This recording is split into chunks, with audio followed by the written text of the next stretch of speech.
Our next presenter has been with us since 2011. I believe we met in Brazil over Capoeira's.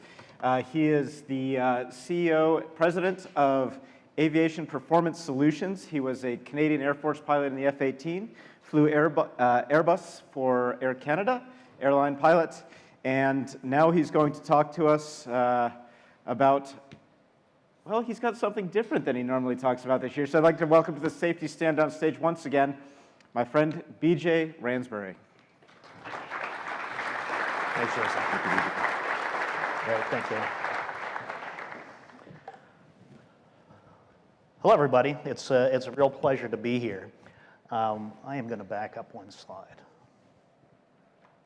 I hope. There we go.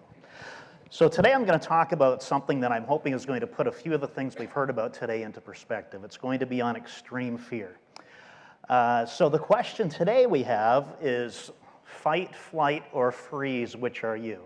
And that's going to be something by the end of the presentation I think that you'll have a pretty good feel for, is how you might react in certain situations, or how you can improve your way of approaching crisis to be more effective, not only during the event, but how you prepare for that event. So since I'm going to be putting you on the spot a little bit, there's three promises I'm going to make. Number one, I promise I'm not going to get into a fight with anybody. All right?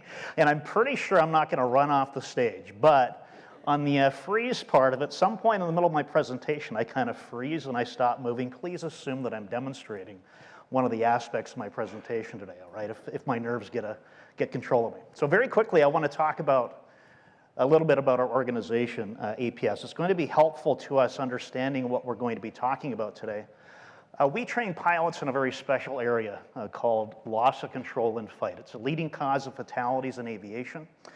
We have 5 locations on 3 continents. We train thousands of pilots a year, and I think the unique part of our particular business is that we put pilots into very strange situations that they usually have never seen before, and they have to determine how to not only technically get out of the situation, but have the mental discipline to access skill sets that very often they don't have when they arrive to training. So one of the things that we've been doing over the years, really, to make our training program more effective is looking into the psychophysiology that pilots face when they're in these situations. And over the years, we've determined that there's a couple things that are very simple. The simple part of teaching what we do to pilots, which is technically potentially complicated and also counterintuitive, is what to do and how to do it is by far the easy part. That is the easy part of the process. The challenge that we have is giving people the mental discipline to be effective in that situation.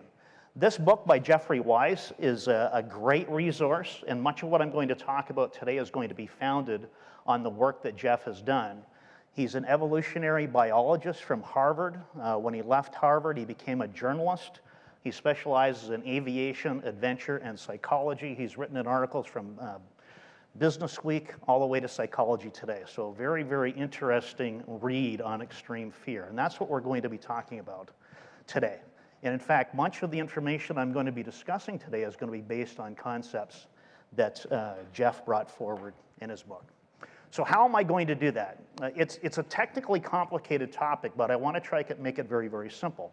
And the one thing that I want to be clear on is, although we may be experts at upset prevention and recovery training, I'm not an expert at psychophysiology. So I'm going to try to put this into a perspective of what we have seen over the years to help people come through this process, developing a mental discipline to be effective in a truly life-threatening situation.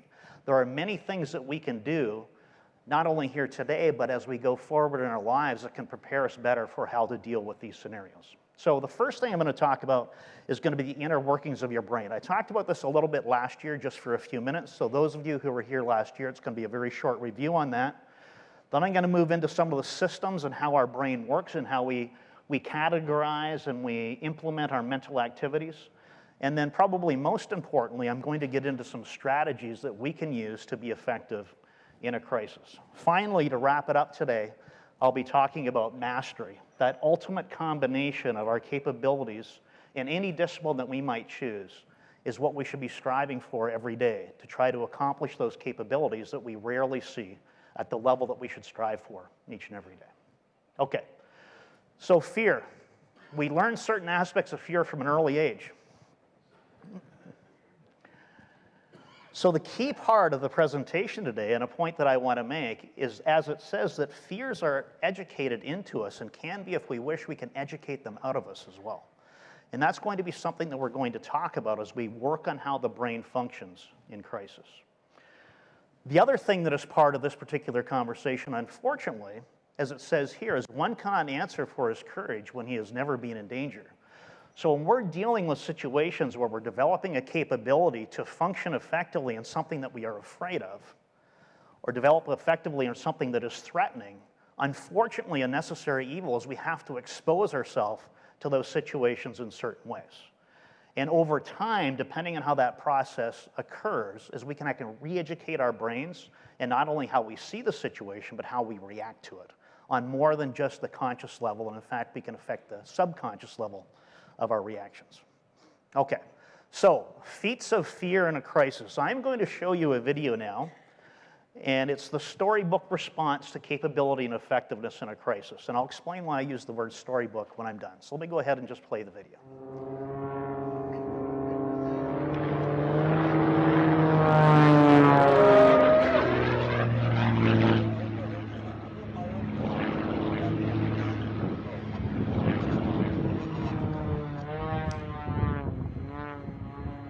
Where's his right wing?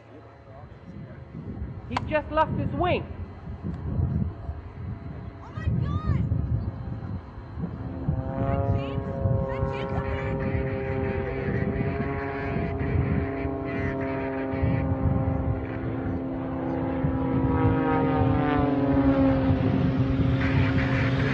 Oh my God!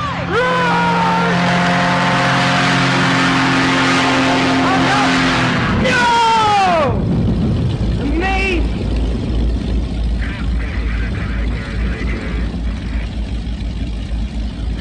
Damn.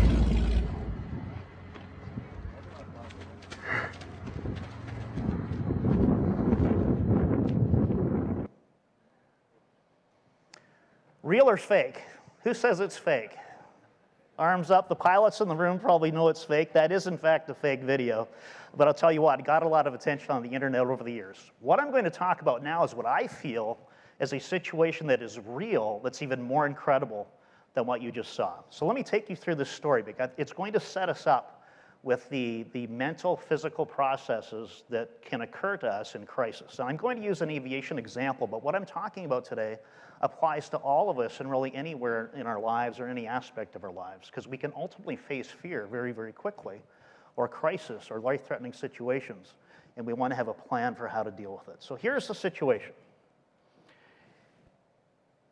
We are now in the 1970 World Aerobatic Championships at the Royal Air Force Base in Hullington, England. It is around noon. It's a Wednesday, 7 June, 1970. And the person we're going to talk about today, his name is Neil Williams. He ended up being a 6-time British aerobatic champion. At the time of this particular incident, he had quite a lot of experience, flew over 150 airplane types, 6,000 hours, retired Royal Air Force test pilot, and at the age of 36, it was determined that he was one of the greatest pilots that was ever produced by England. So the story I'm about to tell you is based on a few resources by 2 books by Neil, one called Airborne and Aerobatics, an article he wrote in Flight International magazine, and then the accident investigation. Before I do that, let's just talk about aerobatics and the stresses and challenges that your body goes through for the pilots and the non-pilots in the room. Is that it's very grueling. In the competition aerobatics at the world competition level is that they do 4-minute routines. And if somebody's ever flown competition aerobatics, you'd understand how fatiguing that is. But to give you an analogy, I don't know if you've ever done wrestling when you're in high school or secondary school, but it's extremely fatiguing on your body. And in this particular situation that I'm going to describe is that Neil went up on a 15-minute flight and he did 3 4-minute routines, one right after the other, to practice. So he's very physically fatigued at this point. Minute attention to detail. Very, very important in thinking quickly in 3 dimensions for precision maneuvering of the airplane. The other aspect is really at this level of world aerobatic competition really requires supreme fitness because of the forces on the body. The pilot in the cockpit can weigh up to 10 times their weight in the cockpit, be knocked around in the cockpit, then have the blood flowing into their head under negative G. very grueling environment, and then precise coordination. And in competition aerobatics, to give you an understanding of Neil's state, is that not only does he have to think about what he is doing and how to make it look very good, he has to be thinking about the judge on the ground and how he is seeing his maneuver based on the conditions of the day. So very, very challenging in many aspects. So it's clearly acquired expertise to get to this level of capability. So here's what happens to Neil on that day in 1970. He's in the middle of his third routine, so he is tired. Absolutely. He's coming over the top of his loop, and on the back side, as he's passing through the vertical at about 1,500 feet, and he puts on about 5G in his airplane to come to level, 1,000 feet above the ground, his left wing breaks. And what ends up happening to the airplane is it starts rolling left, and he looks out and he notices that the wing is staying level with the horizon, and the airplane starts rolling.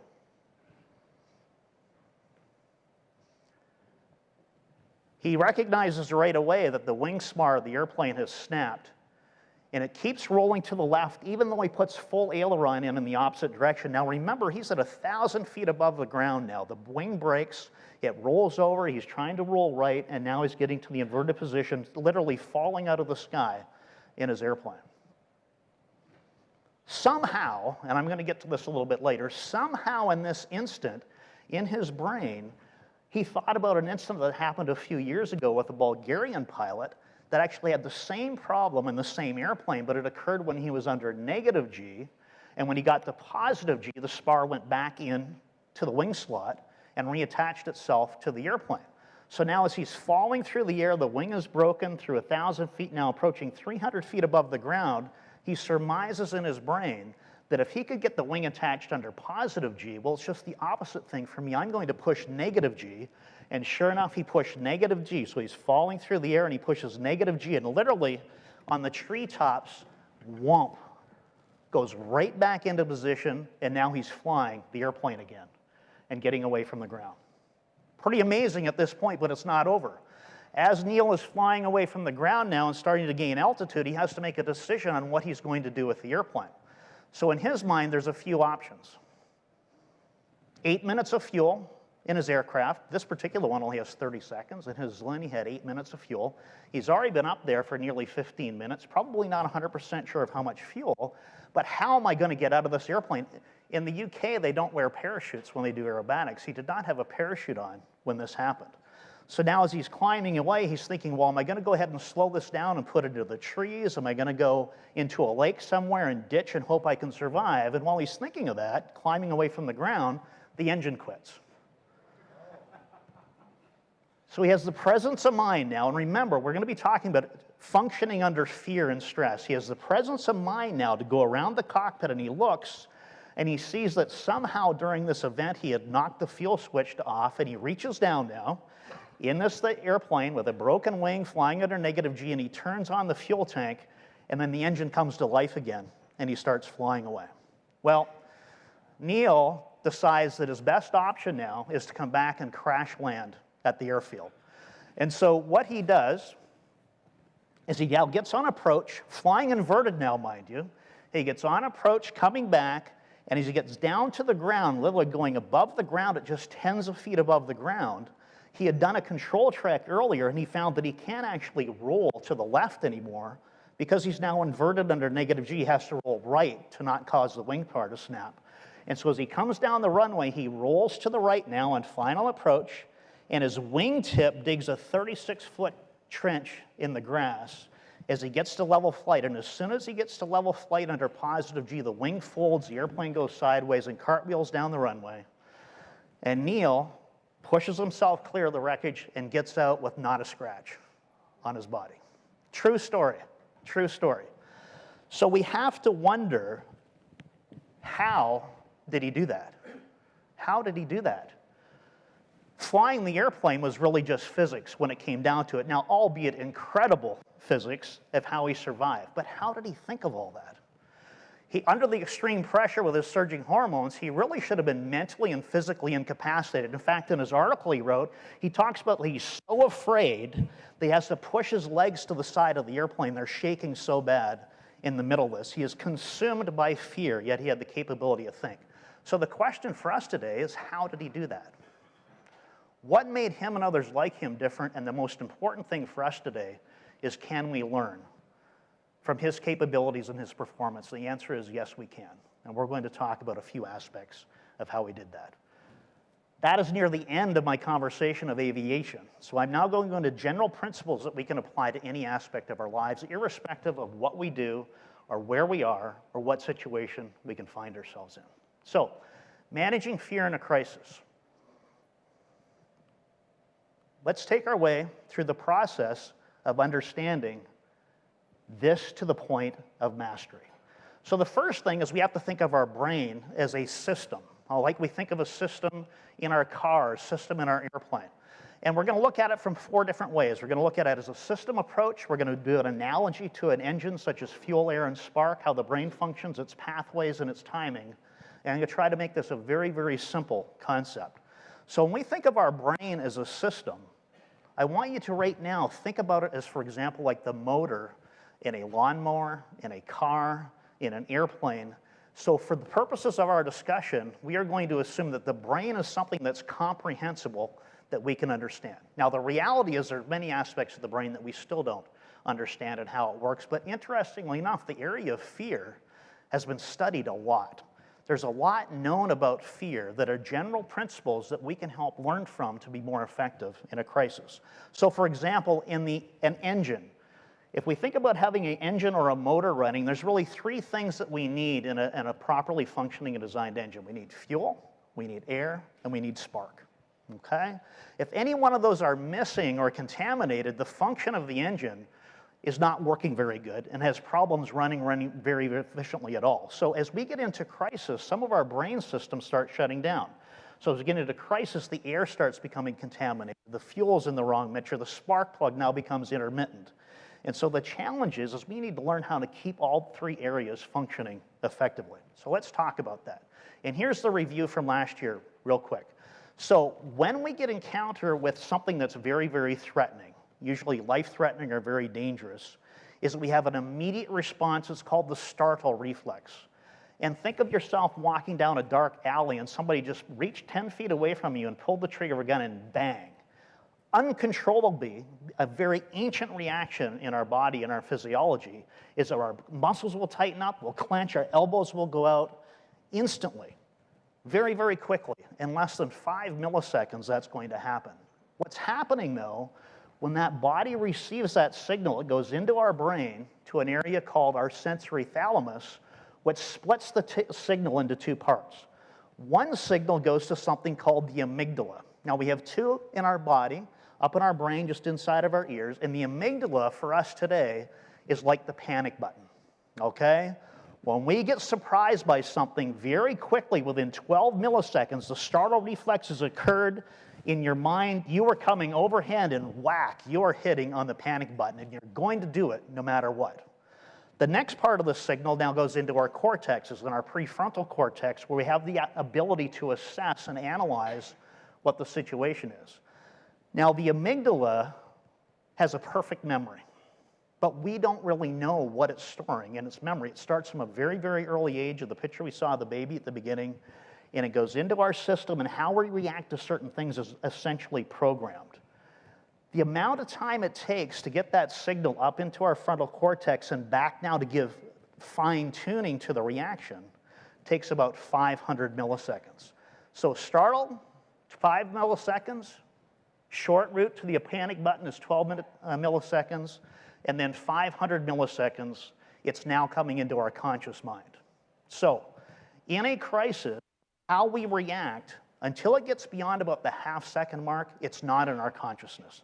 Our response is very automatic, and it's going to be based on what we've learned, how we've trained, what we're used to, and also if there's any aspects of overlearning, in other words, skills that we've developed how to react in certain situations. And we're going to get into that in just a few minutes. But this is the system that's going on. So this is the hardware inside your body. It's going to happen no matter what. The question for us is how do we as human beings affect this? All of this is happening below the conscious level.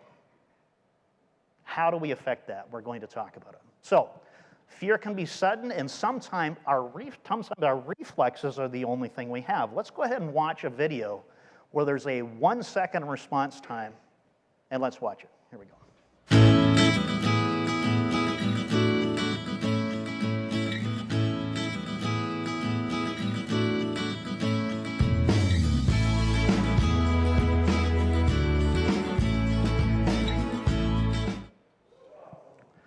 Yeah, pretty bad, isn't it?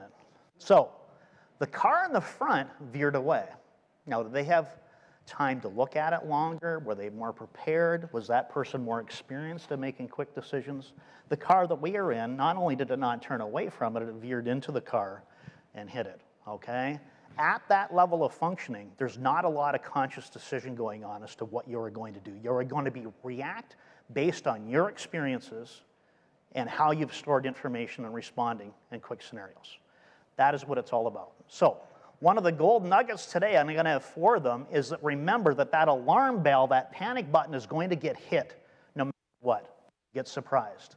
The next thing, though, is that our initial crisis response is we can learn to affect that. And the interesting thing to think about is that since we have control of that, the question for us is, well, how do we take advantage of that? How do we actually cause that learning to take place? Okay, so there's the mechanics inside of our brain. Now, the software is called our C and our X systems. One is a reflective system, where we're conscious and thinking about what's going on. The other one is the reflexive system, where we react.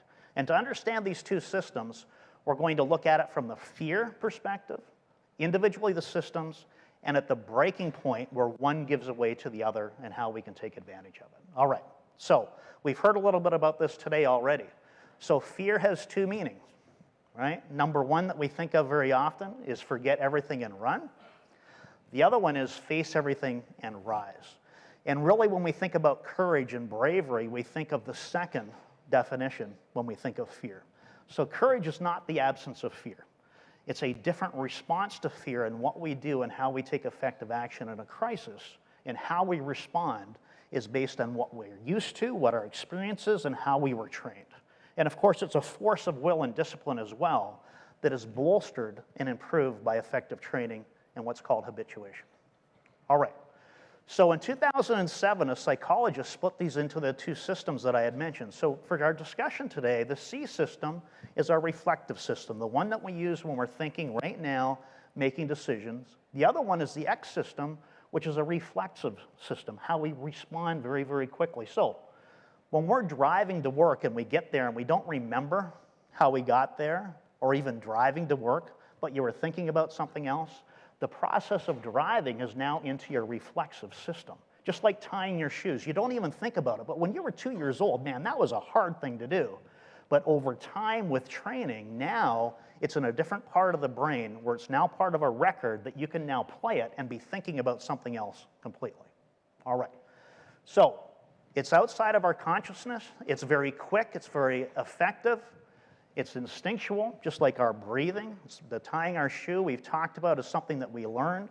And something like hitting a home run. For example, if we're learning to play tennis, when we first start learning to play tennis, we're not very good at it. But the more we do it and the more we train, the more that it gets moved from our reflective system, our C system, into our reflexive system, the better we get at it.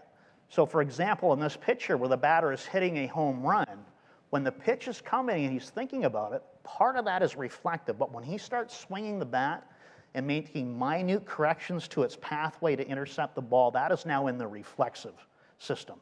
It is beyond the capability of the conscious mind to control that. It's based on the training and preparation and discipline of that particular person. Okay. Reflective system. This is how we conceptualize, how we figure things out, how we can predict the consequences to what we are doing each and every day. The problem, though, with the reflective system, even though it's the masterpiece of human evolution, what makes us human is that it's very slow, it takes effort, and we have very little information. Now, what I mean by that is in a normal, calm situation where you're well-nourished, you're rested, in best case scenario, that we as human beings consider about 5 to 7 different things somewhat simultaneously at the same time for consideration and figuring out and comparing. But when we get into a crisis, as we heard Paul talk about a little bit earlier, as soon as we get into crisis, many researchers, including NASA, have determined that we're only effective at one thing at a time. Our ability of our brain narrows down very, very tightly as to what we can think about with our reflective system, our C system, if it's even functioning, depending on the magnitude of what's going on.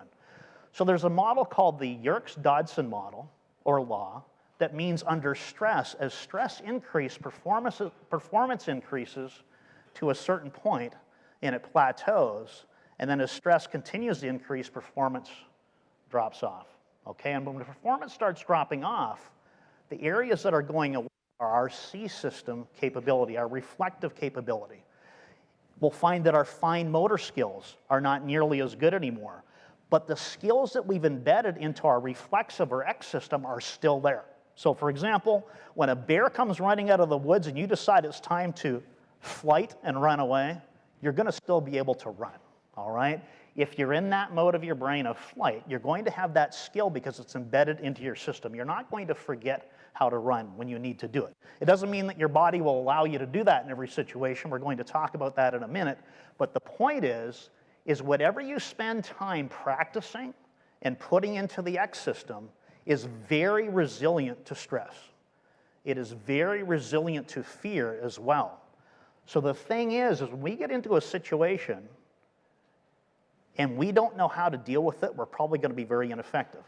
And I don't know if Robert Sumwalt is here, he's going to like me to say this, but the NTSB has determined that passengers who read the emergency card before the flight have a much less likelihood of being injured or killed in accidents that are survivable. Now, why is that? Because think about it, the way we all probably ignore that briefing and don't read the card, but the thing is that we get into a situation where we have extreme stress and we go ramping up the curve and over the top, we assume we're going to be able to pick up that card and read it and know what to do. Or we assume that we are going to remember from 5 years ago when you actually looked at the card what you're going to do. The recency of study and memory makes it more accessible to your X system.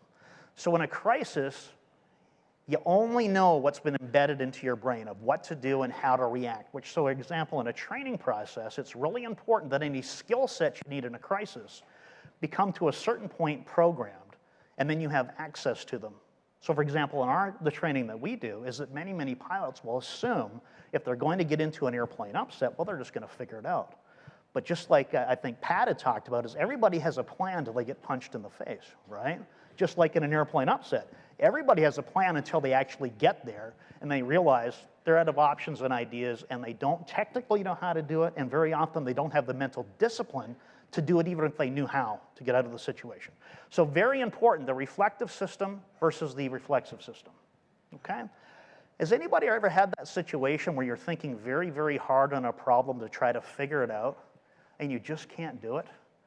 You forget about it, you go to bed, you wake up the next morning, it's like, oh, man, it's so obvious to me. Why didn't I think of that? Well, the X system, our reflexive system, one of its capabilities is that effortlessly looks for patterns. It looks for correlations. It does that unconsciously, so things can come to our reflective conscious mind after the X system worked on it, and that's what's happening when those ideas come to you after the fact, okay? So what's the breaking point? The breaking point is when the C system gives away to the X system. We've really lost our ability to have deliberate conscious control of behavior. We talked about ignoring the safety briefing in the airplane, what that does to us. But when this occurs, when the C system gives away to the X, our reflective conscious mind gives away to our reflexes, the sympathetic nervous system now spools up, and we're now restricted to what are called the 4 Fs, 3 of which I had earlier. So let's talk about what these 4 Fs are. Freeze, flight, fight, or fright. So there's more than 2. We always hear about the fight or flight complex or law.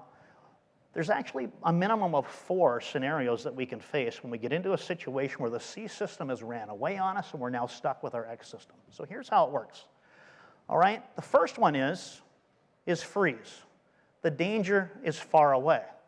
Across the river, the bear comes out, we see him, what do? Do we start running? Well, no, we're thinking, let's not move and hope he doesn't see us. The next one is now the danger is approaching, And now our body will go into our flight mechanism and get away from it. The third one is now when there's no escaping the fear, it's time to fight, all right? And I would submit that we probably do need to fight a bear if he's attacking us, but it's going to be a hard fight. You know, let's suppose that for whatever reason you feel like you're a ninja today and you're going to take on the bear. The problem is you realize that the bear is a ninja expert too. You're really in trouble, right? Okay.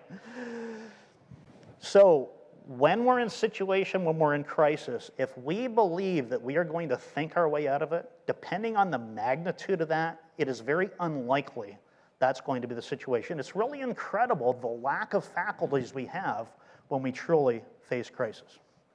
Okay, so the second for today is reflective is slow and deteriorates quickly. Reflexive is quick, resilient, and effortless. Can we see now that there's a certain skill set that has to be timely and quick? It's not something that we're going to be able to think about. We need to take the time to embed that into our X system. So when we get to the strategies part coming up next, we're going to talk about that. Okay. So what are the strategies that we can do to affect this hardware of the amygdala and the cortexes and our software, the C and the X systems, to be more effective in a crisis? And it doesn't really matter what that crisis is. We can prepare for specific crises, but we can also prepare for non-specific crises. And we're going to talk about both of those. Talk about 4 areas. We're going to talk about habituation, training, how we steel ourselves, what we can do to make us more effective in crisis. And then when we do have control of our conscious or our reflective system, then what should we do to gain what's called an internal locus of control and be more effective? All right. There's that. Not me, I guarantee you. Okay. So whenever I talk about this, I always get the objection, well, BJ, you can't be prepared for everything. So let's just get that out of the way right now. Let's watch a video where you're going to see that it's true, you can't prepare for everything. But then we're going to talk about some of the characteristics that we see in the video. Here we go. Permiso, ¿con César? ¿Cómo está? ¿Cómo le va? ¿Cómo está?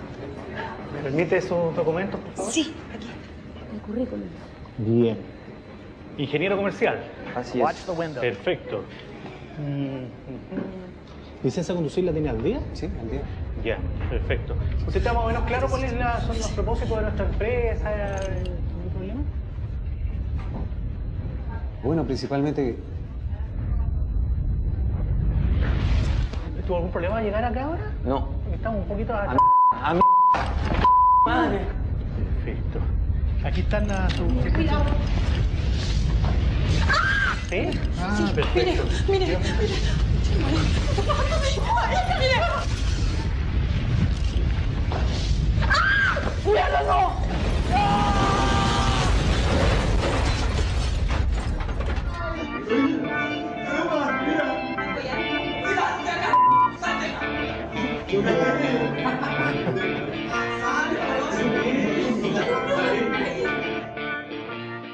Okay.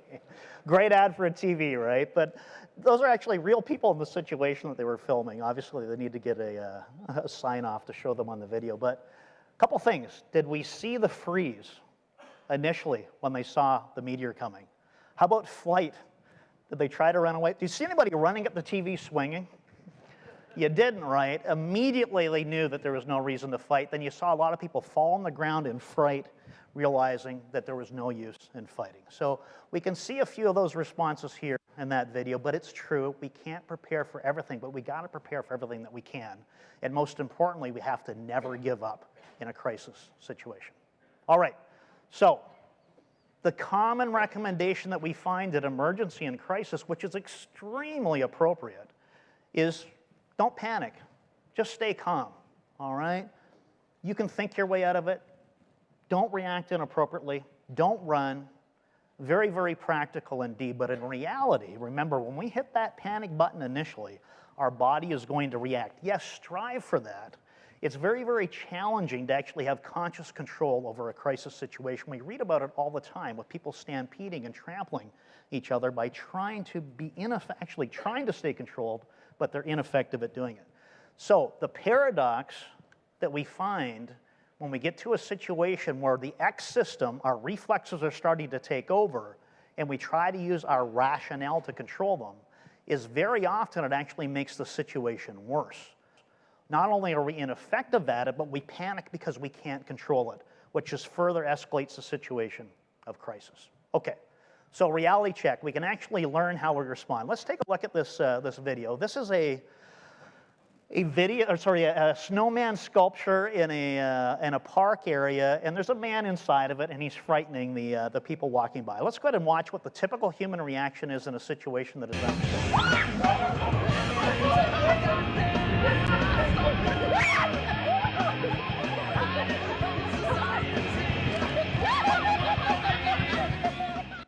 Okay, so the amygdala fires, right? So bang, something surprises me. I hit the panic button. This generally looks bad. I'm not specific, but you know what? We got to get out of here. Then the prefrontal cortex looks at it and says, hey, you know what? False alarm. So we can see that happening very, very quickly in these videos. Now, my question is this. What happens when the snowman does that to a retired boxer? Would you agree that he's learned how to respond very differently to a situation where somebody surprises him because of training, because of what he's used to, all right, because of his attitude towards it? So let's go ahead and watch that.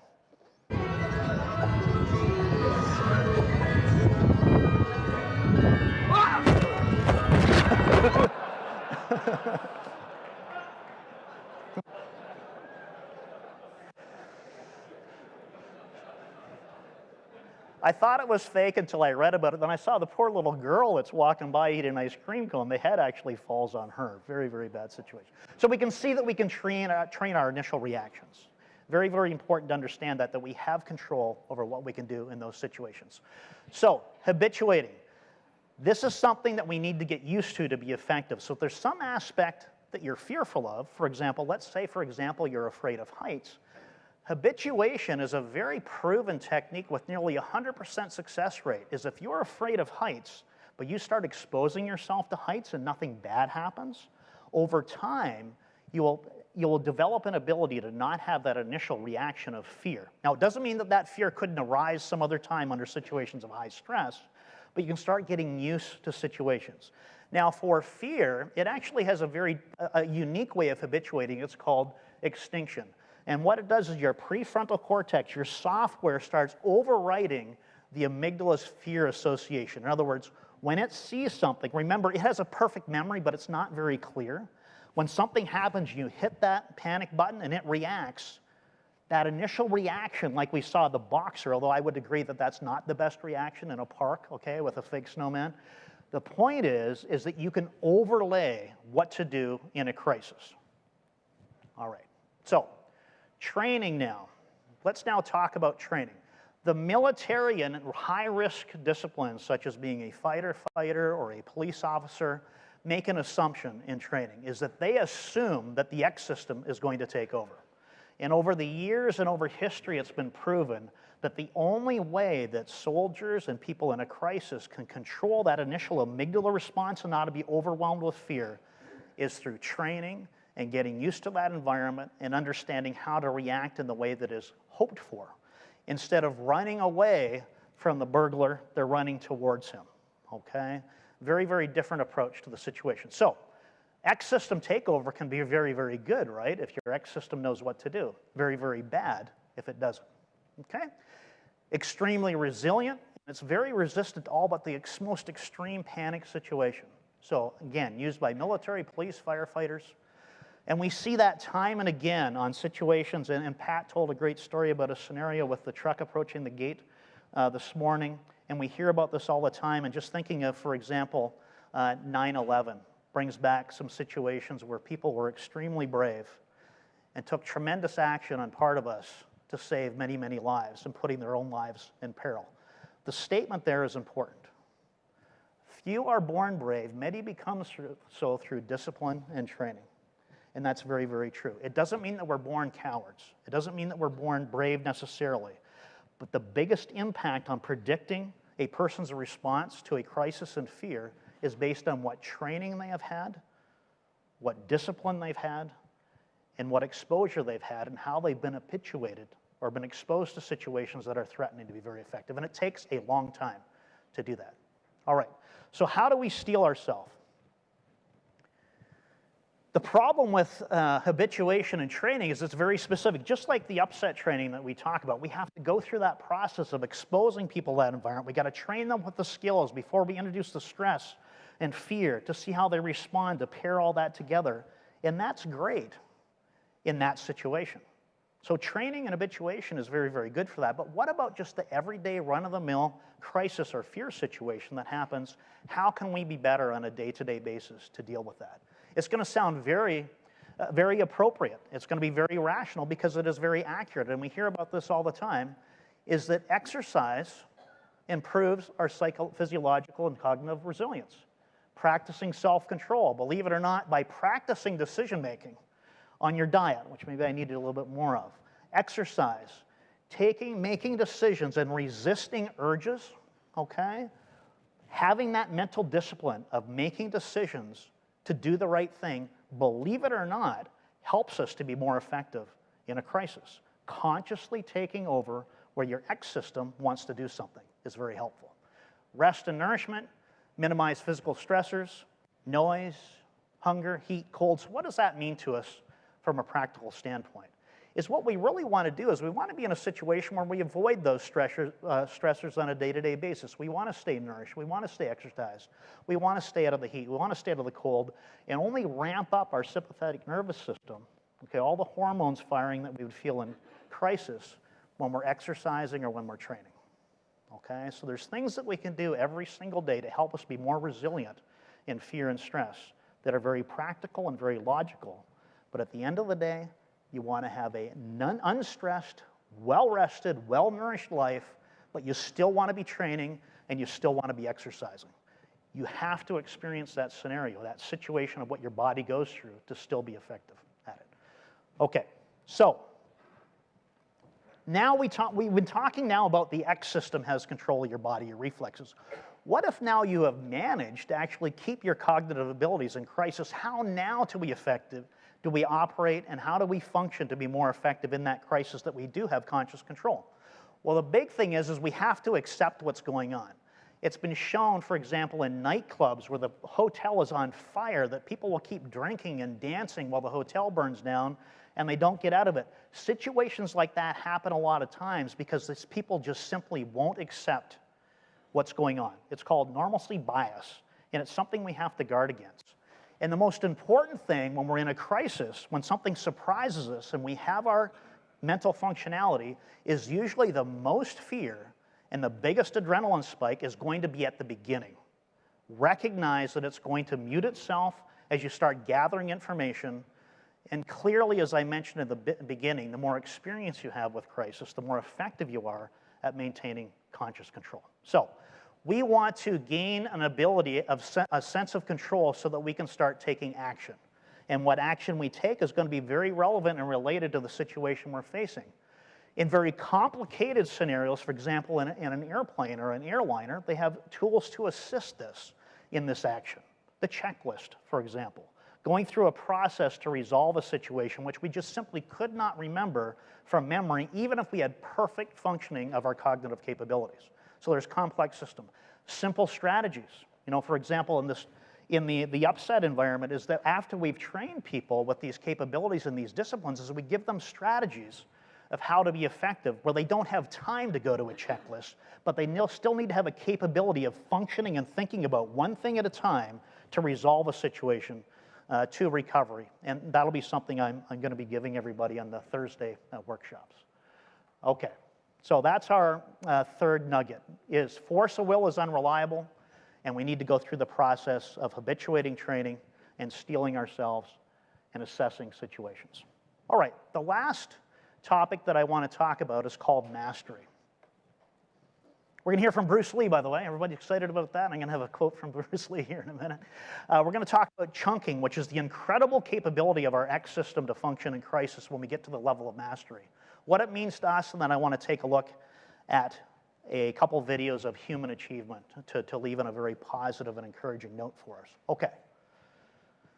What's Bruce going to tell us? Well, here's the level of mastery, something we should achieve in our lifetime, is once we get to the point where we've mastered the X system, develop the skills that we need. We now have the ability to function effectively in crisis, and we have our cognitive abilities together.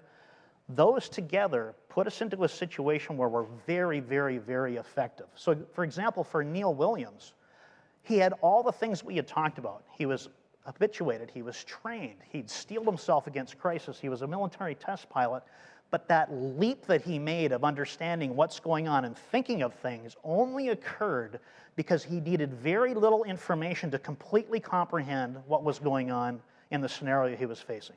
So let's go ahead and listen to Bruce and see what he has to say about that state of mind of mastery. This is what it is, okay? I said, empty your mind. Be formless, shapeless, like water. Now, you put water into a cup, it becomes the cup. You put water into a bottle, it becomes the bottle. You put it in a teapot, it becomes the teapot. Now, water can flow, or it can crash. Be water, my friend. Okay. All right, I love Bruce Lee, but that's great advice. Certainly, what he's talking about is a level of functioning that's really beyond anything that we can necessarily prepare individually for. So let's go ahead and talk about that mastery. Again, he had everything going from him, but everything that we have talked about doesn't completely answer the puzzle of Neil Williams, okay? He had all these capabilities, all these things that we had talked about, but it really doesn't completely answer how did he remember the Bulgarian pilot? How did he think to push? Well, there's another level of functioning in crisis that is called mastery, and it has some characteristics. And what it looks like is this. It's called expertise. Heightened level of performance that only comes with a certain level of talent, but more importantly, a tremendous amount of hard work. And it often comes from years and thousands of hours of attention and dedicated effort. To give you an example of it, chess has been studied for many, many years, and this particular research that was done in the mid-60s is this concept of chunking came about, chunking. And what chunking is that people who are truly masters and experts at a situation need very little information, as I mentioned before, to have a very deep understanding of what is going on.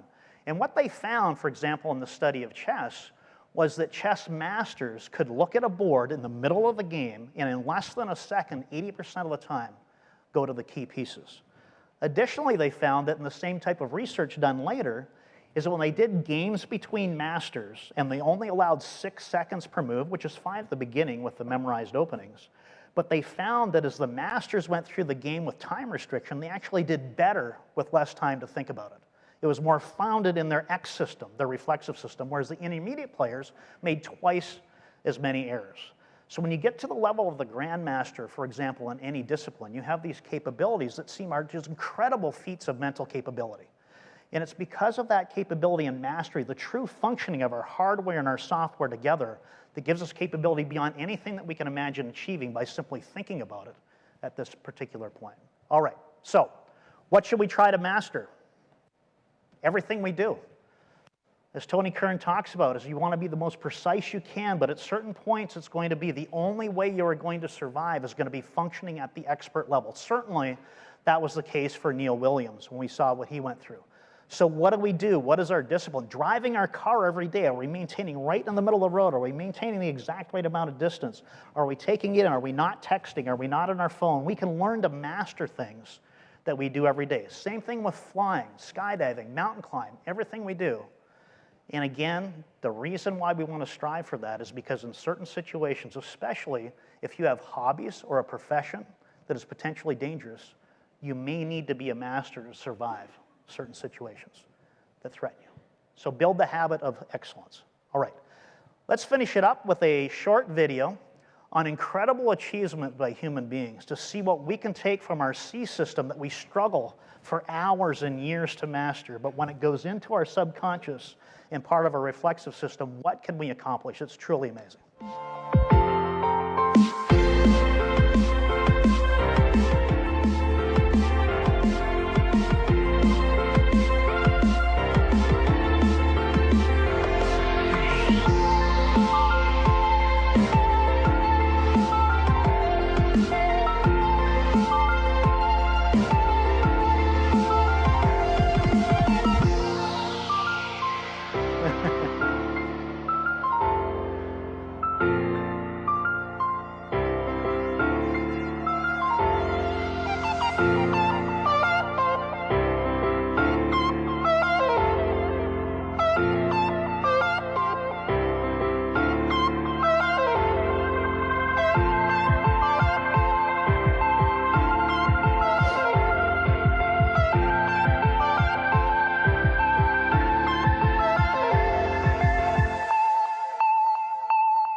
So our final nugget today on our mastery is that we need to make mastery and seeking expertise in everything that we do as a habit. And we need to make it part of our life every single day. So ultimately, when it comes to overcoming fear, what are we learning today? Well, we learned about a lot. We learned about our hardware. We learned about our software. We learned about strategies to take to be effective in specific situations and in general situations.